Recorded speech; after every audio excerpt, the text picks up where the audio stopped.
So, good morning guys.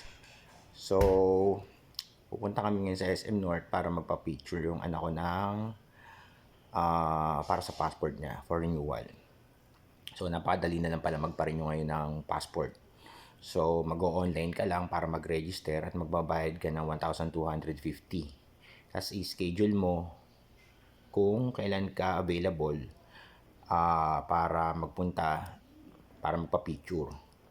So meron silang meron silang calendar, pipili ka doon kung meron available slot para sa iyo.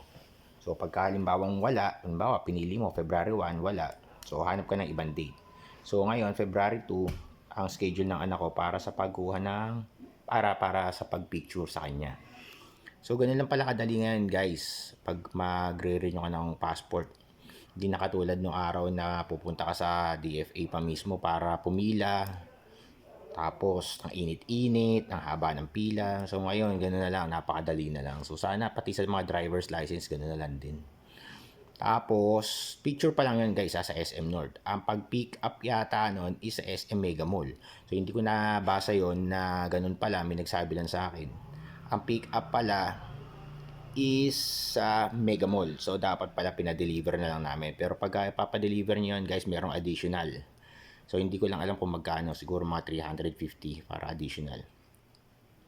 So, yun. So, after ng picture, siguro after 15 days, ako na lang ang pipick up mismo sa Mega Mall. At mahingi na lang ako ng authorization ng anak ko. Kasi 19 years old na siya eh. Pero feeling ko kailangan na ng authorization niya sa ID niya. So, nga pala guys, yung mga anak nyo kukuha ng DOST, kailangan nga pala ng government ID ha. So kapag ka walang government ID ang anak nyo, incomplete yung requirements nyo para sa DOST scholarship. So hanggat maaga pa, yung mga anak nyo nakukuha ng mga DOST, is i-apply nyo na ng mga government ID. Tulad yung passport, national ID, ano pa ba? PhilHealth, yan, mga ganyan. Kailangan ng DOST yan. Kapag ka hindi kayo nakapagpasa niyan, wala. Incomplete ang requirements nyo, hindi makukuha yung allowance ng mga anak nyo. So asikasuhin nyo yan para sa mga anak nyo guys. At sabihin nyo rin sa mga anak nyo na kailangan nila yon kung interesado silang kumuha ng DOST scholarship. Okay guys, good morning sa inyong lahat. God bless, stay safe, be positive. Lagi lang tayong magdasal, lagi tayong magpasalamat sa lahat ng blessings at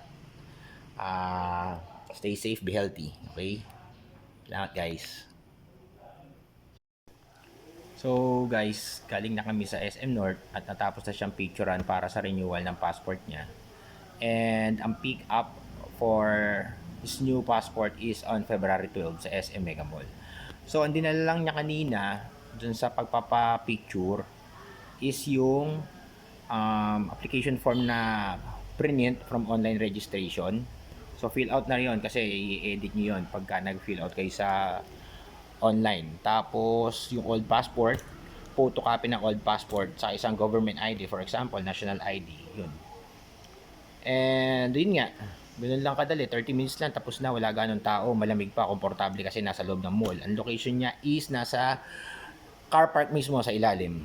Malapit siya sa Pet Express. Okay, so yun lang guys. Sinare ko na sa inyo kasi napakadali, napakaginhawa ngayon dahil nga wala ganong tao. May tao man, mabilis naman yung process, mabilis ang takbo, mabilis ang pila. Tapos, ano pa ba? Yun. So, after na picture, pipick upin na lang siya sa Mega Mall. So, pwede nyo rin pa-deliver yun. Gaya nga na sinabi ko, siguro may additional fee lang for the delivery.